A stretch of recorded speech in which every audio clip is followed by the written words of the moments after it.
صدق اللہ العظیم وبلغنا رسولہ النبی الکریم۔ معزز سامعین کرام، ابھی میں نے جس آیت کریمہ کی تلاوت کا شرف حاصل کیا ہے،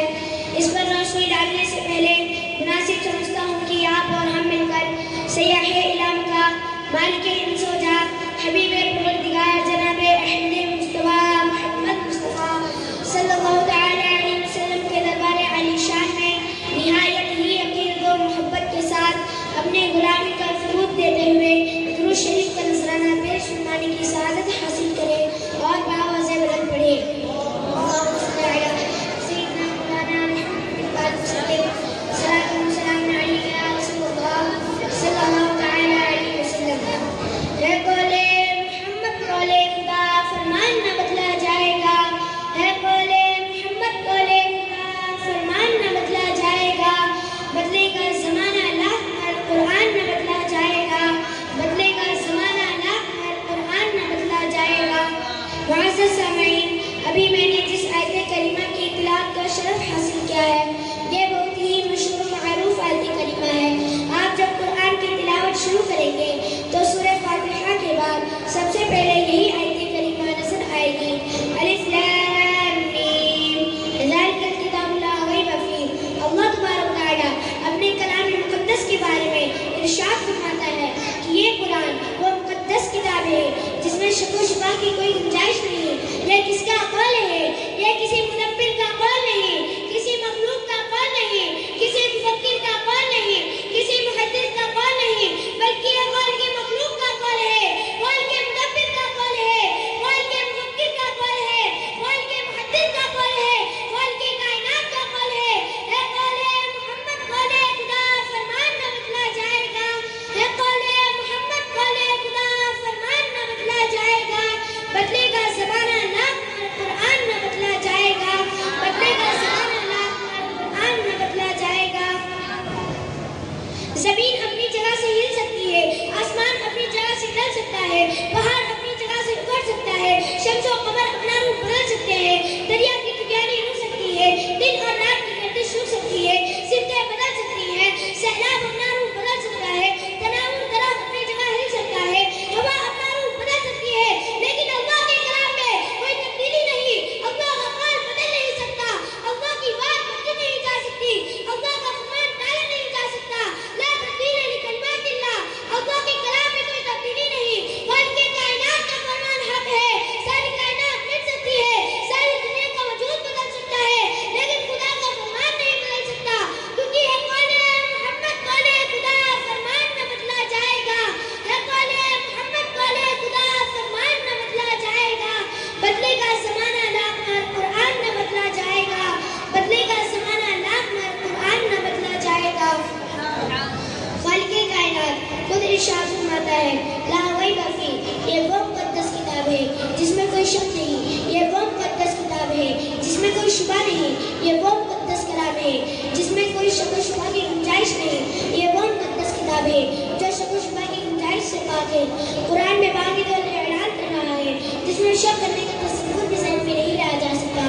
محترم حضرات، انسانی ذہن میں ایک سوال پیدا ہوتا ہے، انسانی ذہن کے پردے میں ایک اعتراض ہوتا ہے، جس کلام میں شک و شبہ نہیں، اس کلام میں فی و شک کیوں کرتے ہیں؟ نزول زمانہ میں بھی لوگ اس میں شک کرتے تھے، تو اس کا جواب یہ ہے کہ یقیناً اللہ کے کلام میں کوئی شک نہیں، اللہ کے کلام میں جو شخص شک کرتا ہے وہ اندھا ہے، اس لیے کہ وہ چشم علم سے قرآن کا مطالعہ نہیں کرتا۔ اگر کوئی اندھا قسم کھا کر کہے کہ دنیا میں سورج کا وجود نہیں تو کوئی اس کی بات پر یقین نہیں کرے گا۔ اگر کوئی اندھا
بھی قرآن کا مطالبہ پورا نہیں کر سکتا، اس نے چیلنج دینے کے بعد اس کا نتیجہ بتا دیا، فَإِن لَمْ تَفْعَلُوا فَلَن تَفْعَلُوا، اگر تم بنا کر نہ لائے اور ہرگز نہیں لا سکتے تو اس کا انجام کیا ہوگا وہ بھی بیان فرما رہا ہے، فَاتَّقُوا النَّارَ الَّتِي وَقُودُهَا النَّاسُ وَالْحِجَارَةُ، اس آگ سے ڈرو جس کا ایندھن لوگ اور پتھر ہے۔ آخر میں رب تبارک تعالیٰ نے بھی فرما دیا کہ قرآن میں شک کرنے والا کافر اور مشرک ہی ہوگا۔ اگر کوئی مسلمان قرآن میں شک کرے گا تو وہ کافر ہو جائے گا۔ وَعِدَّتْ لِلْكَافِرِينَ، دردناک عذاب کافروں کے لیے تیار کیا گیا۔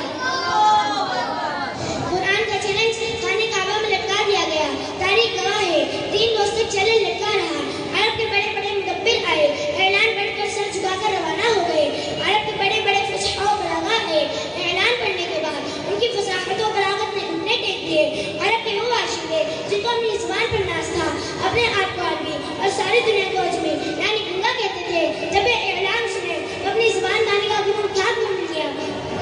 سارے عرب کے لوگ ایک صورت کو دور ایک آیت بنا کر پیش نہ کر سکے۔ عرب کا ایک مشہور بلیغ اللسان اور فصیح البیان زباندار نے ایک صورت بنانے کی کوشش کی۔ اللہ تبارک تعالیٰ سورہ قارعہ میں قیامت کے بارے میں ارشاد فرماتا ہے، القارعۃ ما القارعہ وما ادراک ما القارعہ، القارعہ دل دہلانے والی، ما القارعہ کیا وہ دل دہلانے والی، وما ادراک ما القارعہ تو نے کیا جانا کیا ہے دل دہلانے والی۔ آج تک دنیا کو کوئی انسان بتا نہیں سکتا کہ قیامت میں اتنی ہولناک آواز ہوگی، وہ عرب کا انسان ہو، چاہے وہ ہندوستان کا انسان ہو، چاہے وہ پاکستان کا انسان ہو، چاہے وہ افریقہ کا انسان ہو، چاہے وہ امریکہ کا انسان ہو، اس لیے کہ جب تک قیامت آتی نہیں کوئی کیسے بتا سکتا ہے۔ عرب کا اس بات کا انسان اسی سورہ کے لہجے میں بنانے کی کوشش کی۔ سرزمین عرب میں ہاتھی نہیں ہوتا ہے، عربی زبان میں ہاتھی کو فیل کہتے ہیں۔ وہ شخص لکھتا ہے، الفیل وما فیل وما ادراک ما الفیل، ہاتھی کیا ہاتھی تم نے کیا جانا ہاتھی کیا ہے۔ اہل عرب اس کا مذاق اڑانے لگے کہ تم نہیں جانتے ہاتھی کیا ہے، لیکن پاکستان والا جانتا ہے ہاتھی کیا ہے، امریکہ والا جانتا ہے ہاتھی کیا ہے، لندن والا جانتا ہے ہاتھی کیا ہے، چین والا جانتا ہے ہاتھی کیا ہے، جاپان والا جانتا ہے ہاتھی کیا ہے، ہندوستان کا بچہ جانتا ہے ہاتھی کیا ہے۔ ہندوستان کی بعض قومیں تو ایسی ہے جو ہاتھی کو جانتی ہی نہیں بلکہ پوچھتی بھی ہے۔ اسی طرح سے اس بلیغ اللسان انسان کی کوشش پانی کے بلبلے کی طرح فنا ہونے میں نظر آتی ہے اور ایک آیت بنانے سے بھی عاجز اور قاصر نظر آتا ہے۔ نعرہ تکبیر، رسالت، سانے غوث و خواجہ رضا، کیا سالانہ تعلیم علمی مقابلہ، کیا سالانہ تعلیمی انعامی مقابلہ، نعرہ تکبیر، رسالت۔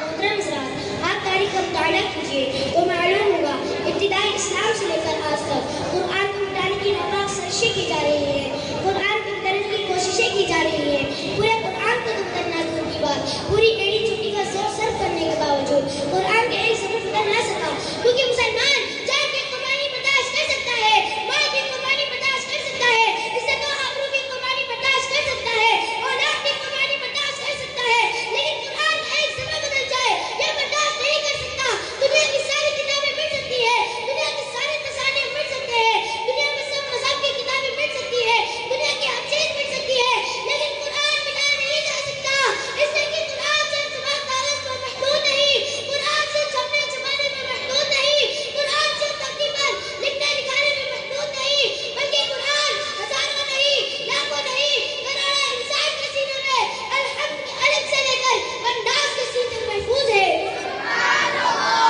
کاغذ کو مٹایا جا سکتا ہے، کاغذ کو پابندی لگائی جا سکتی ہے، پرہیز کو مٹایا جا سکتا ہے، پرہیز کو چلایا جا سکتا ہے، پرہیز کو پابندی لگائی جا سکتی ہے، تختی کو مٹایا جا سکتا ہے، تختی پر پابندی لگائی جا سکتی ہے، لیکن جو قرآن انسان کے سینے میں ہے نہ اسے مٹایا جا سکتا ہے، نہ اس پر پابندی لگائی جا سکتی ہے، نہ اس میں تغیر و تبدل ہو سکتا ہے۔ دنیا میں کسی مذہب کی کوئی ایسی کتاب نہیں جس کے ایک ایک حرکتوں سے خلاف سینے میں محفوظ کر لیا گیا ہو، صرف اور صرف قرآن ہی ایک ایسی کتاب ہے جس کی ایک ایک حرکت سینے میں محفوظ ہے، ایک ایک حرف سینے میں محفوظ ہے، جس کو پڑھنے کا قاعدہ بھی محفوظ ہے، جیسے تلاوت بھی محفوظ ہے۔ مشکات شریف میں سرکار دو عالم صلی اللہ علیہ وسلم ارشاد فرماتے ہیں، جب لوہے کو پانی لگ جائے تو اس میں زنگ لگ جاتا ہے، اسی طرح لوہے کے دلوں میں بھی زنگ لگ جاتا ہے۔ سرکار دو عالم صلی اللہ علیہ وسلم سے صحابہ کرام نے عرض کیا، یا کہ یا رسول اللہ اس کی صفائی کس طرح ہو سکتی ہے، اس کی صفائی کا طریقہ کیا ہے؟ تو سرکار دو عالم صلی اللہ تعالیٰ علیہ وسلم ارشاد فرماتے ہیں کہ ماں کو یاد کرنے سے اور تلاوت قرآن سے دلوں کا سب دور ہو جاتا ہے، کیونکہ تلاوت قرآن سے دل میں روشنی پیدا ہوتی ہے۔ دعا ہے کہ اللہ تبارک و تعالیٰ اپنے حبیب کے صدقے طفیل تلاوت